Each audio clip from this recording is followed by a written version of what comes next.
Donald Trump just accidentally admitted the truth about what happened at the White House Correspondents Dinner.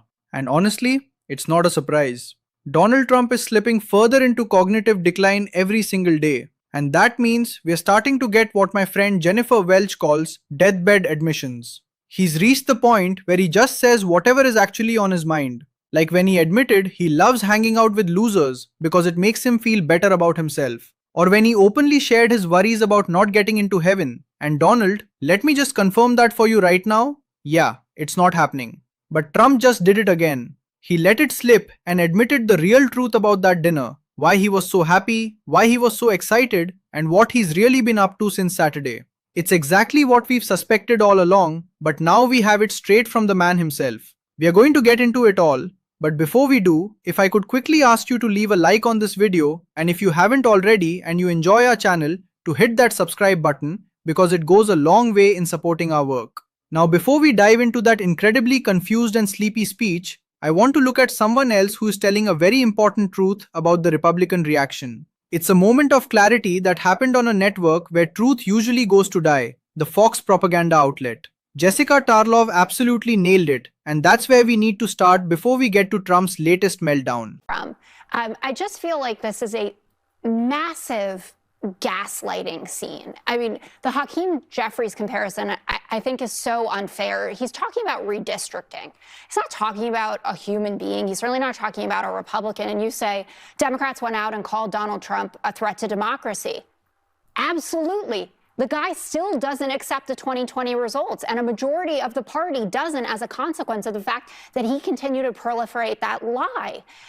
The language, part of the being the most important person, certainly in the country and arguably in the world, is that you have great responsibility to set the tone. And Republicans who are out there criticizing Democrats right now are the ones who run from reporters in the hallways when Donald Trump has done something absurd, like celebrate Rob Reiner's death, or say, Bob Mueller, good riddance, whatever it is. And you say you can run through things Democrats have said. Donald Trump, enemy within, communists, Marxists, fascists, radical thugs, vermin, garbage, traitors, sick, party of hate, evil, and Satan. You're right about that data. It's disturbing. But the more important data to this is what's come out from Cato, which is where the violence is actually coming from, checking exactly the cause. There has been an uptick in left-wing violence. Absolutely, it is an issue. I want to solve it. But it's still more right-wing violence. And not true. It is true. The studies are, a lot of them are rebuked. Okay, well, the Cato one, I actually read the debunking of the Cato one. And look at the classification of a 2009 shooting, for instance, which was allegedly, according to the debunking, about a complaint about dog pee, and doesn't mention that the guy had been posting on a neo-Nazi site. Everyone is going to go to their corners on this. It is regrettable, but the truth should still matter in it. And conveniently forgetting that liberals like President Obama, for instance, who had someone shoot into the White House where Sasha Obama was, got up to the second floor. Secret Service for like 5 days didn't even know what happened until someone discovered that there was glass remnants in there. We don't talk about that. Or the pipe bomber from 2018 who sent pipe bombs to Obama and Clinton, for instance, George Soros, et cetera, in court said motivated and radicalized by Trump.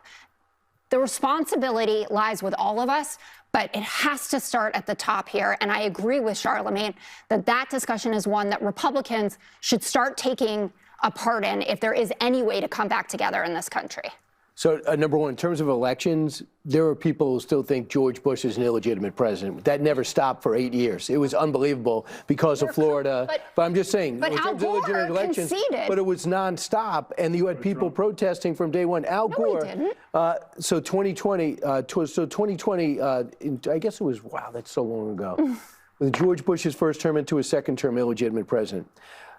I wanted to start with Jessica's point because it ties directly into the truth Trump just let slip. And honestly, we just shouldn't be tolerating this garbage anymore. And I don't think we are.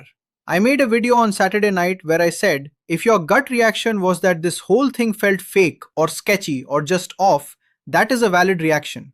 At the very least, it looked like the White House wanted something like this to happen. And we are going to get to Trump's actual thoughts on that in just a second. But look, we should be questioning and doubting every single thing that happens in and around this administration. These are the people who launched a literal war just to bury the Epstein files. Now, I understand that these people are morons. It's hard to imagine them planning anything that actually goes well.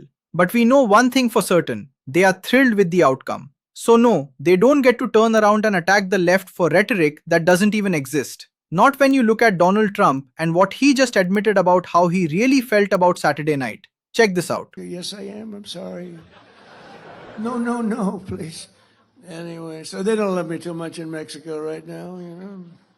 That's why guys like me are in a lot of danger, you know, consequential people get in a lot of danger. You know what I'm talking about? Saturday night, it was good for one thing. People are loving my ballroom now. That's the only thing. They love my ballroom. They love my ballroom. It's going to be the best in the world, although I like the one at Mar-a-Lago very much too, Mayor. Donald Trump is happy. He is absolutely thrilled. He is over the moon. Does that look like a man who is shaken or worried about a supposed assassination attempt? Let's look at the facts. The guy didn't even make it into the actual room. He tripped and fell. And now, the reporting is coming out that he didn't even fire at any Secret Service agents. In fact, it was an agent who fired his weapon and accidentally hit someone else who, thankfully, is recovering. But Donald Trump doesn't care about that. He doesn't care about the Secret Service, and he definitely doesn't care about anyone who was actually traumatized by what happened. If you're dealing with those feelings, I get it. It's valid. But maybe consider that this is exactly what school children in this country deal with every single day. But no, Donald Trump is ecstatic. Why? Because he's getting his ballroom. That's what he's bragging about. Lindsey Graham is already pushing a bill to make you and me pay for it. Think about the flip-flop. At first, it was $200 million and they said it was covered by private donations. Everything was fine, right? Then the price tag jumped to $400 million and they were behind schedule. And now they want $400 million of taxpayer money. And do you know what's happening to those original private donations? Donald Trump is pocketing them. He's not giving that money back. So of course, he has a massive smile on his face. He's thinking, at least everyone likes my ballroom. Doesn't that seem a little more than suspicious to you? Doesn't that seem incredibly sketchy? And here's the kicker, Donald. Everyone doesn't like your ballroom. This elaborate scheme you've set up, getting every single person in MAGA to tweet ballroom, ballroom, ballroom as if it's the only thing that matters. It's not working. No talk of gun violence prevention, no red flag laws, no security sweeps. Trump didn't even mention the Secret Service. It was just ballroom. We love the ballroom. But the vast majority of Americans, they aren't buying it. We're seeing it in the new polling, not just regarding his ridiculous ballroom, but all of his other petty, stupid design projects. According to a new Washington Post ABC News Ipsos poll, 56% of Americans surveyed oppose the $400 million project, compared to 28% who support it. Trump's other planned project, a 250-foot triumphal arch between the Lincoln Memorial and Arlington National Cemetery, is also largely unpopular. 52% of people polled oppose that plan, while only 21% support it. And the plan to put Trump's signature on paper money is even less popular, with nearly 70% I mean, it's the same opposing thing the with the passports. It's just absolutely crazy. Look, everybody hates this. And I think that's exactly why Donald Trump is trying to leverage this fake brush with death. Because let's be real, that is not how the night actually went. He's trying to use this moment to force through his legacy projects while he still can. Why does he want his face on a passport? Why does he want his signature on the currency? Why is he obsessed with this ballroom right now? It's because he's desperate to know what the world will look like once he's gone. He wants to ensure that people will still be forced to remember him, to applaud him, and to keep his little cult alive. Donald Trump is doing all of this just to make himself feel better about the fact that he's eventually going to kick the bucket. But the reality he can't face is that the majority of people in this country can't stand him. They hate everything he's doing, and that reality is driving him even crazier. Crazy enough that after a supposed assassination attempt, he's out there all smiles, making jokes, saying we are finally getting the ballroom now, got to have it. And let's talk about this ballroom. It's not just a room for parties. It involves a secret military bunker and a full-blown hospital. Doesn't that sound like exactly what a man in his late 70s at the end of his presidency would want? Quick access to medical care where no one can see him, no one can hear about it, and he doesn't have to take a public trip to Walter Reed? Think about it. They already have medical facilities in the White House. Why do they need to step it up this much? Is it so Donald Trump can get his treatments in total privacy where no one can tell what's really going on? Is it so he can get his makeup done on his hands and get the fluid drained out of his cankles without a single reporter knowing?